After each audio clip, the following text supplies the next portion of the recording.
It's great to be back on this broadcast channel, and it's an honor having you on this edition of Dimensions in the Geopolitical Economy on Amogate Radio Communications. I'm your anchor, Abiodun Abari. We are always keen to give you in-depth and insightful analysis of the dimensions of the happenings in the geopolitical economy to enable you make informed judgments and decisions as your organizations continue to seek improvements in all ramifications in the global marketplace. Our vision at Armagate remains enabling transformational leadership in the nations across the world. And we believe that it is a vision worth keying into by all in order to have a continuously better, continuously improving world. We appreciate you for coming along with us on this transformational journey, and I should be rest assured that we do not take your support and patronage for granted. Yes, last time out, we delved into the seismic shift in foreign policy of the United States, and we were able to dissect Vice President J.D. Vance's speech at the Munich Security Conference, where against presidents he talked about the threat from the enemy within, rather than the usual rhetorics about Russia and China and the threats they pose. So that was against presidents. I mean, talking about the enemy within. And so apart from telling Europe to step up as regards defense spending, he talked about the retreat of Europe from its shared fundamental values with the US, talking about free speech being on the retreat in Europe, free speech being under attack in Europe. I'm giving instances from Brussels to Germany, to Sweden, and of course United Kingdom. Where apart from the case of Adams McConnell, he also had the Scottish government also distributing letters to citizens whose houses live within the so-called safe access zones, warning them of even private prayers within their homes will amount to breaking the law. Okay, so he gave those instances to back his position, recalling how unpopular it was then, and one risk being taken out from social media platforms. And if you ever emphasize that coronavirus came from a leak from a Wuhan lab, which with Ben's eyesight now, we can safely say that is the case. So emphasizing the necessity of the free speech platform as one of the pillars of democracy, one of the important aspects that has to be satisfied when it comes to democracy. Okay, and assuring all that under Trump's leadership, people with opposing views will still be allowed the platforms to hear their views. That they will fight to defend their people's right to offer them in the public square, the public space, even if the views are opposing to theirs. Right. And specifically, he mentioned the issue of Romania cancelling their presidential elections in December under pressure from continental neighbors and intelligence agencies that Russia propaganda had affected the Romanian elections. That Russia actually bought social media ad spaces, and although that might be unethical, I mean, if felt that a few hundreds and thousands of dollars in social media ad spending should not undermine a well-grounded democracy. So those elections were cancelled, and so where's the moral ground, where's the moral high standing of always defending democracy, as usually quoted when talking about defending Ukraine for long as it takes that democracy is at stake, or when it comes to censoring free speech, that's allowing all kinds of speech might lead to democracy being undermined.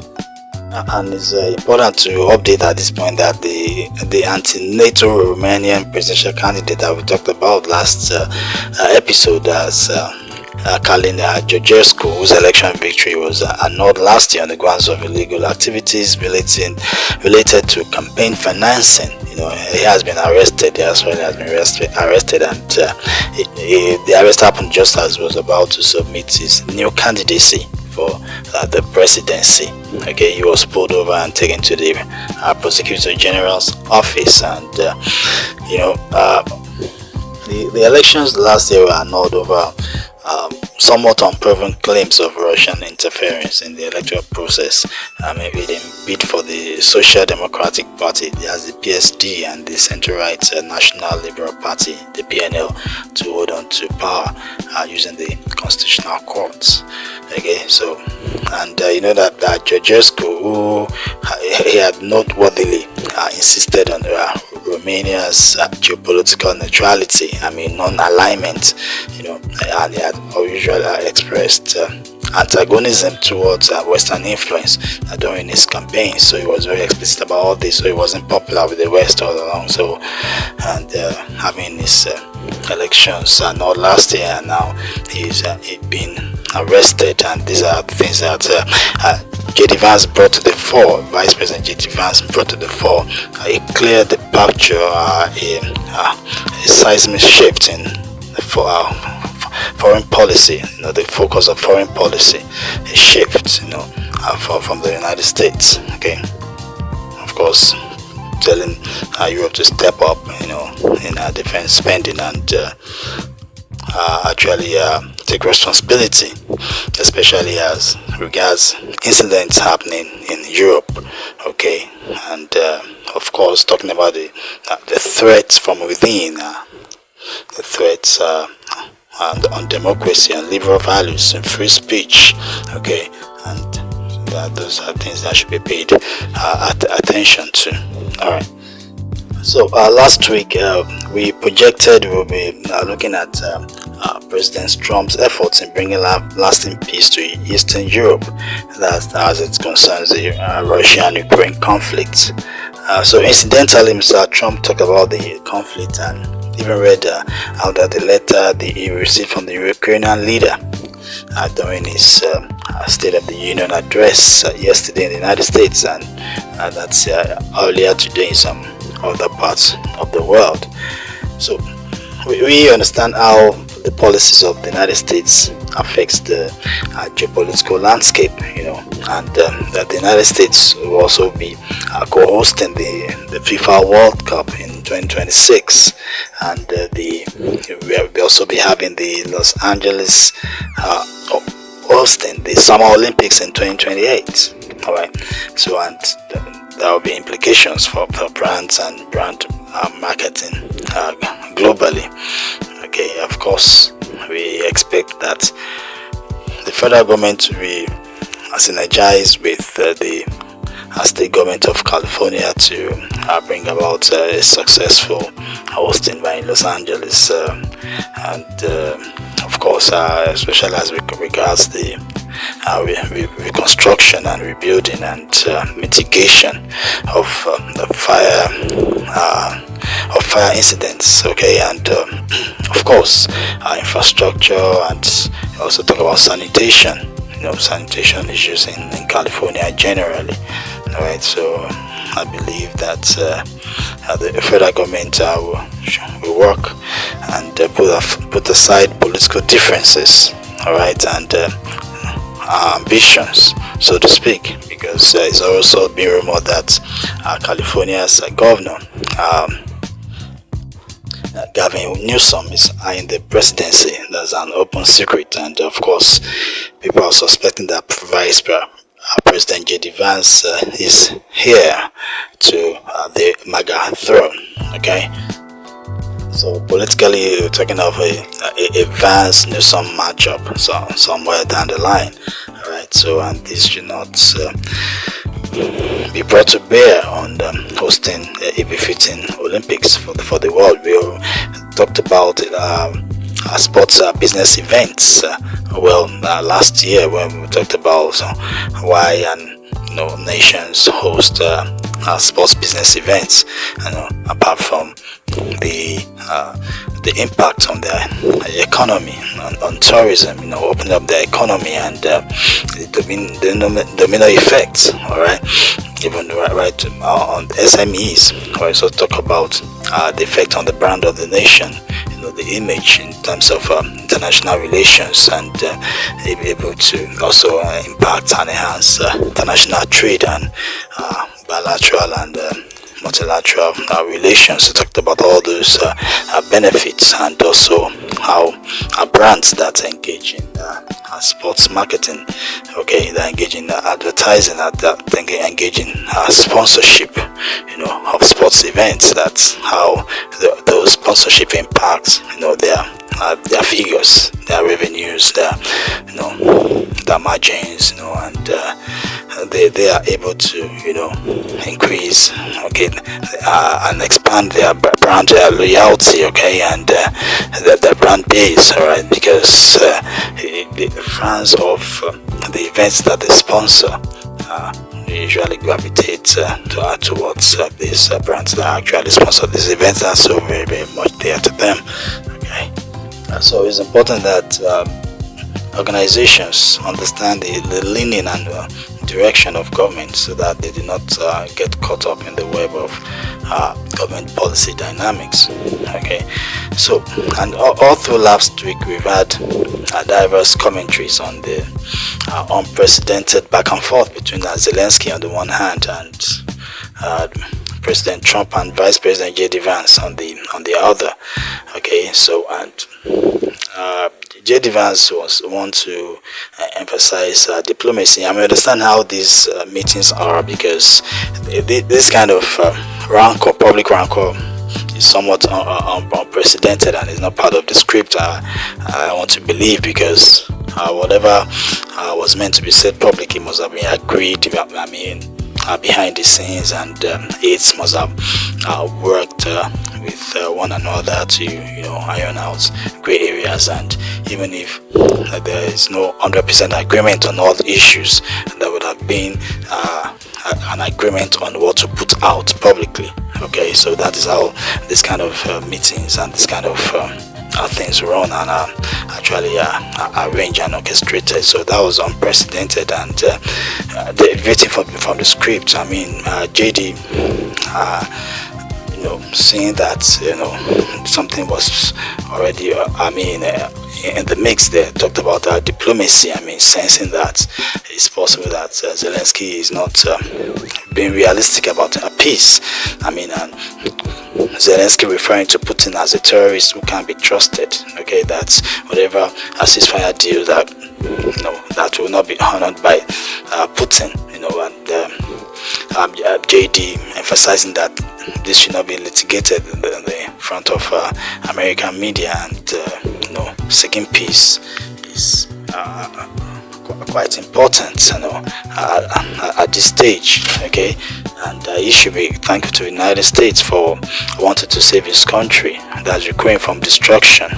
And he actually referred to issues with conscription, right? And of course there have been videos making the rounds and reports regarding forced conscriptions by Ukraine. I recall that even last before the Biden administration, and the senior official called for Ukraine's lowering of the conscription age, at that time. So, and those are sort of telltales of issues at the front line, and I can easily make that judgment, just like when I made the judgment then about the Harris Wiles campaign and the Trans-Vance campaign, because I had irrefutable evidence that people were being bussed by the Harris Wiles campaign to the campaign ground. People were being bussed to the grounds, and even when people wanted to leave before the event ended, they had to wait, because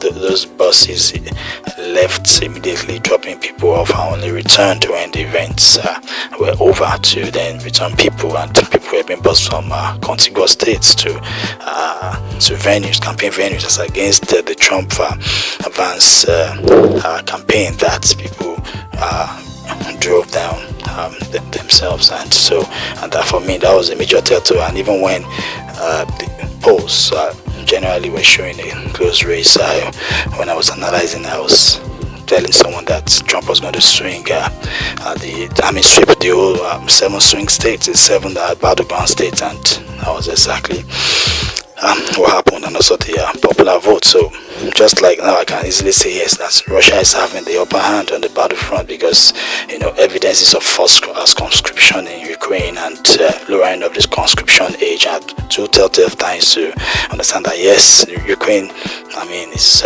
actually on the back foot. And so for JD making those assertions, Zelensky retorted that have you met Ukraine, and JD referred to reports, and Zelensky bringing up emotions that even if Ukraine is facing things like that, US might feel it later, all right? But Trump had to interject and said, no, you are not in no position to tell us how we feel. You don't have the cards, you can't tell us how we feel. And that was a clear departure from the Biden era, because this has always been Zelensky's position, that if the United States and by extension the Western world don't attend to Ukraine's needs and give Ukraine all that it needs or requires to get a victory over Russia, that the contagion might actually virtually consume Europe and the United States and so on, and that kind of fear mongering, and it has never been pushed back on that point. But that is a clear departure, and Trump telling him that no, you can't tell us how to feel, and you're in no position to tell us how you feel. You don't have the cards. And Zelensky, maybe as a result of translation, saying I'm not playing cards, and and Trump saying, okay, you are gambling with World War III, and leading to Zelensky and his team being thrown out of the White House abruptly, not concluding the press conference, and also aborting the presidential dinner. Okay, and right after, he went on Fox News with Breitbart, and he was asked whether he had an apology, and he felt that he was only defending Ukraine's interest, and he was not, and he doesn't feel that he owed anyone an apology, that he respected the United States and he was defending the interests of Ukraine. And although the meeting was meant to facilitate the signing of the rare earth deal, okay, and of course Zelensky also alluded to his opinion that he expected the United States to actually be biased towards Ukraine in this negotiation, to be on their own side, as he said, and United States putting its thumb on the scale, as it were. All right, and I don't think that might be effective, because if you as a mediator, you have to be effective, you must be seen, you must be neutral and be seen to be neutral. All right, and that was why Trump was actually telling people that it's against common sense for him to be calling Putin names when he's trying to bring him to a ceasefire, trying to bring him to a peace deal. That calling him names publicly will be counterproductive. That doesn't make sense. That the objective is to get peace. Objective is to stop people dying, stop the destruction, so that there can be rebuilding, there can be productivity, and life can return to normal. All right. So, and the backlash from Senator Lindsey Graham is also worthy to note, because Lindsey Graham is a very, very high-profile friend and a very loyal friend of Ukraine, who has been to Ukraine at least 8 or 9 times since the invasion of Russia. The South Carolina senator actually berated Zelensky and telling him that he is either he resigns, or he changes his attitude, so that if he resigns, someone else will be sent over to secure the deals, and else he has to change his attitude. And for Zelensky to have lost Senator Lindsey Graham. He knew that yes, the dam was already breaking for Zelensky at that point.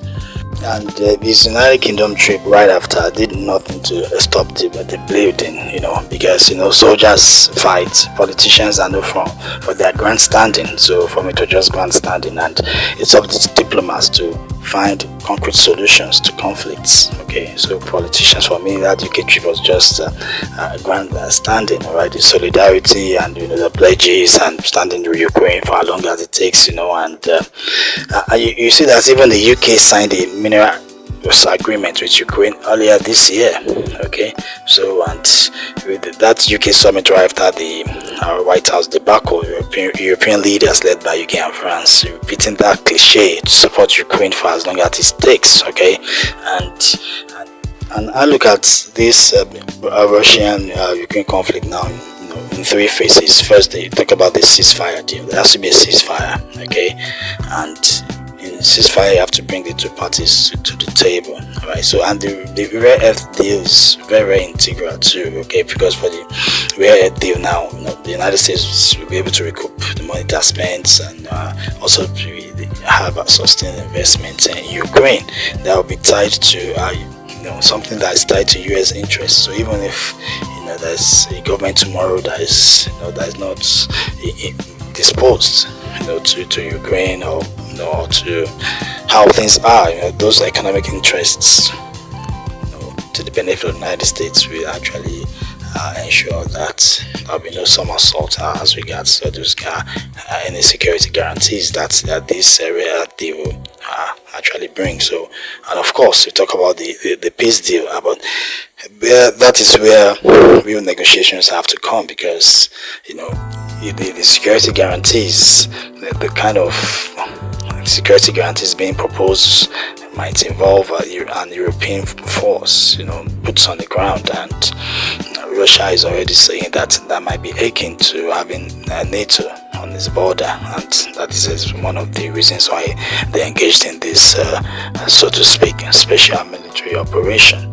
So for the area deal, Scott Bessent had already traveled to Kiev, and although the negotiations were frank and tumultuous, subsequent work behind the scenes were supposed to culminate in the signing of the rare deal when Zelensky came to the White House before the unfortunate debacle in front of the international media. And important to reckon that NATO's Secretary General, that's Mark Rutte, has actually told Zelensky to apologize and reconcile with the United States. That the United States is very, very important in whatever Ukraine has to do going forward, whether in sustaining the fight or whether in ensuring negotiations towards peace, negotiations that would ensure security guarantees and ensure that Ukraine has the basics, because one must be frank, no two sides will have 100% when it comes to negotiations. There has to be some level of compromise, and even European leaders acknowledge the essence of American support in getting a deal and guarantees in place. So even though Secretary Marco Rubio, United States Secretary of State, publicly said that an European foreign minister told him that he expects the war to go on for another year. Okay, so the reports then came that Zelensky said that the ceasefire or the peace deal was still very, very far away. So Trump responded, and there were reports of military aid being halted and military aid to Ukraine being halted. So I believe that Zelensky's reaction by sending this letter to the United States President is an acknowledgement of what I've always believed, that as at this moment, the person behind the resolute desk in the Oval Office of the West Wing of the White House in Washington, D.C. is the biggest singular influencer when it comes to global peace, with a budget of over $800 billion in military spending, though now subject to Doge cuts, and over 750 foreign military bases and myriads of intelligence assets around the world.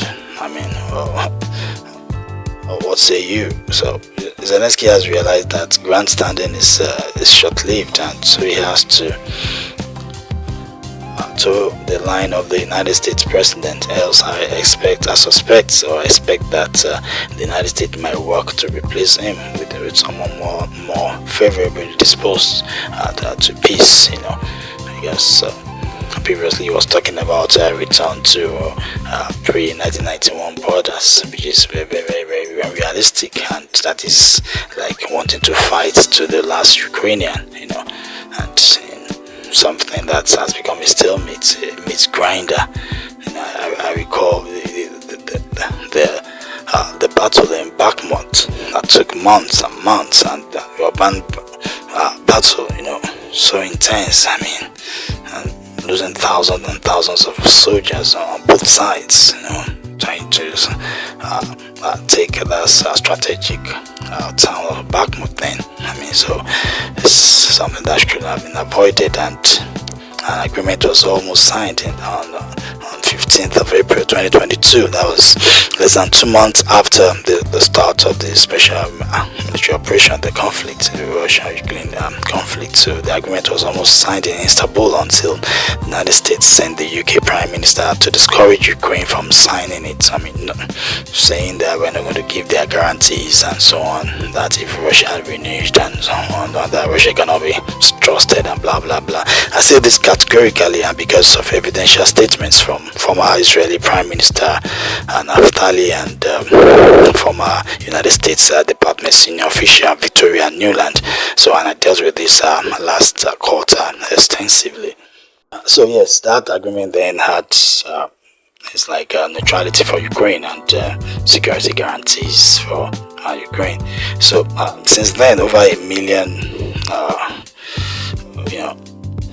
Ukrainians and Russians dead or wounded. I mean, Ukraine devastated, infrastructure destroyed, including power infrastructure, energy infrastructure, people displaced, and all of this could have been avoided. I mean, although you have some profiting from the conflict, you have stocks of some companies in the military-industrial complex on the rise, and I believe that when President Trump says that the conflict would have broken out if were he president at the time, because like I always say, that the person behind the resolute desk in the Oval Office of the West Wing of the White House in Washington DC, United States, is the biggest singular influencer when it comes to world peace. So at the time when Biden was confronted that despite the spending and military support by the United States, Russia was gaining more territory and winning more on the battlefield.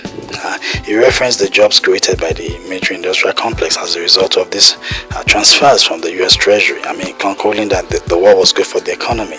Right? And he also recalled the bombing of the Nord Stream pipeline, and he was the major beneficiary. And U.S. supplying gas, expensive gas in Europe, winning Europe of cheaper Russian gas, although the success rate too can also be sort of debated. So what we have today is a clear departure from the past, where the United States was funding some sort of stalemate, mid-grinder, the Russian-Ukraine conflict had become. So with the dynamics of the past few weeks, and the letter from Zelensky, this is a positive development for peace. And let me just quote that letter, and I quote: "Ukraine is ready to come to the negotiating table as soon as possible to bring lasting peace closer. Nobody wants peace more than the Ukrainians. My team and I stand ready to work under President Trump's strong leadership to get a peace that lasts. We do really value how much America has done to help Ukraine maintain its sovereignty and independence. Regarding the agreement on minerals and security, Ukraine is ready to sign it at any time that is convenient for you." End of quote.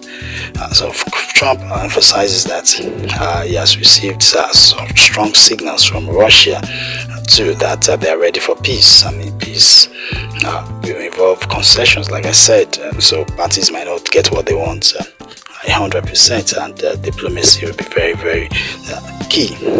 Okay.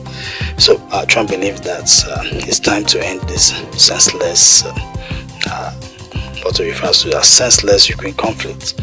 So he has been working tirelessly to stop the bloodshed, and is determined to broker a ceasefire between Ukraine and Russia. So there's a need to talk to both sides, and he has criticized European leaders who have been spending more on buying cheaper Russian energy, than on assistance to Ukraine. That since directly claiming that Russia gets its funding from Europe.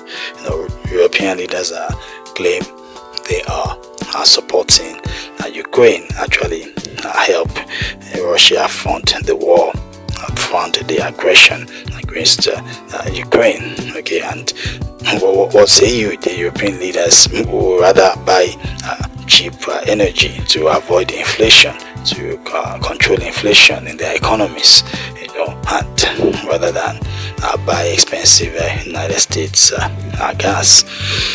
Alright, so, and of course he mentioned that American funding is disproportionately high to the risk imposed to it by the conflict. Okay, that the risk to Europe is higher than the risk to America. So it's the funding of Europe to support Ukraine should be higher than what the United States are actually doing. So I believe that majority of the world's individuals, institutions, organizations that want peace, and those who want the continuation of hostilities should be in the minority. So I hope and pray that the majority have their way. And onto some other issues with geopolitical implications that came up during the State of the Union address. Alright, aside the drama, the booing by the Democrats, and the chants of USA by Republicans in the sharply divided legislature, and you can say sharply divided country. And that's actually manifested during the Senate confirmation hearings for the cabinet picks. That was only Marco Rubio that had 99 people voting for him in the Senate. All others picks by President Trump didn't have any votes by any Democratic senator. No Democrat senator voted for any of President Trump's cabinet picks, except for Marco Rubio, who had 99. Although some Democrat senators are already expressing regrets with the way Marco Rubio is implementing Trump's agenda. Anyway, Trump talked about the golden age of America, the surging of the American dream bigger than ever before. Whatever implications this will have geopolitically, we'll wait to see whether these implications is America is going to become a bully, like the kind of moves concerning US foretold on Denmark's autonomous island of Greenland. Okay, and or will it just be like a diplomatic push, like to increase US influence like they have on the Panama Canal area? Yes, and recently BlackRock has acquired port infrastructure in Panama from a Chinese company. So and this is after Panama pulled back from the Belt and Road initiative, talking about the moves trying to reduce Chinese influence in the area. Okay, so he calls his own a common sense revolution, the anti-DEI moves, and the ban of biological men and women's sports. Alright, and the disengagement from the WHO too as a fallout from the and this is going to be the second time. Okay, it's reinforced by how the coronavirus was handled and the way China was pampered and left up the consequences for something that had that was a global catastrophe.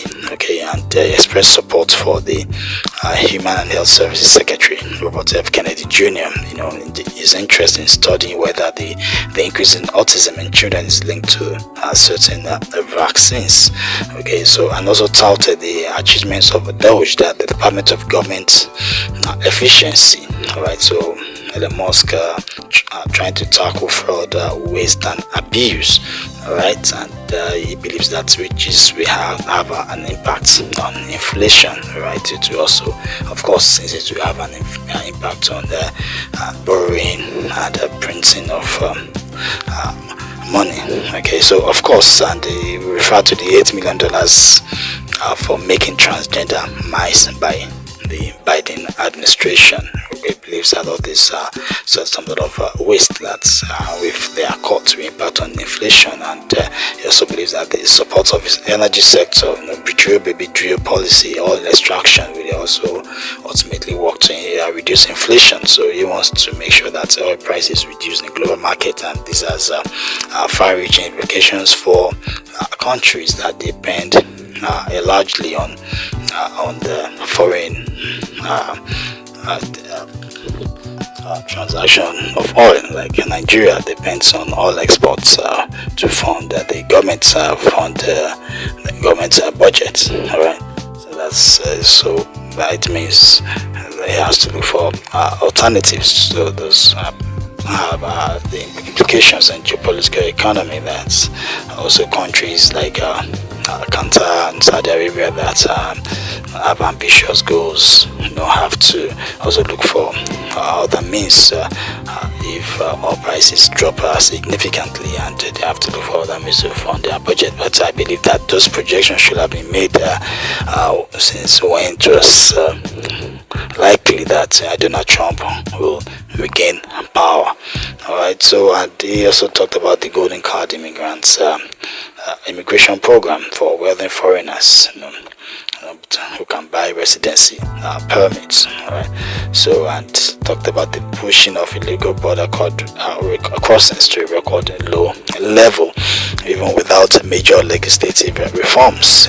Called it to the Great Liberation of America. Recall that the Biden administration was actually saying that the inability of Congress to pass the required legislation actually hampered his fight against illegal immigration then. And I recall that Trump said he didn't have to wait for legislation, that he had the power, he could use executive orders, and right after Biden did some in terms of executive orders, and the border crossing started reducing significantly. Okay, and he also talked about the capture of terrorist leader responsible for the bomb attack during the fatal Afghan withdrawal, in which 13 United States military service members were killed and others mutilated or wounded. Okay, so I believe that our nations like in Africa that's actually facing terrorism can use leverage on this period and work with President Trump to actually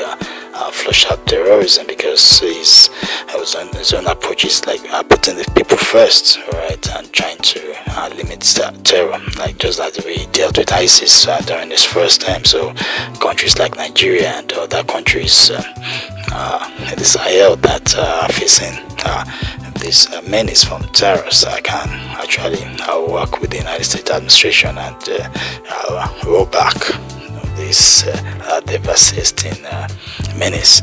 Okay, so talked about the program to boost shipbuilding in the United States.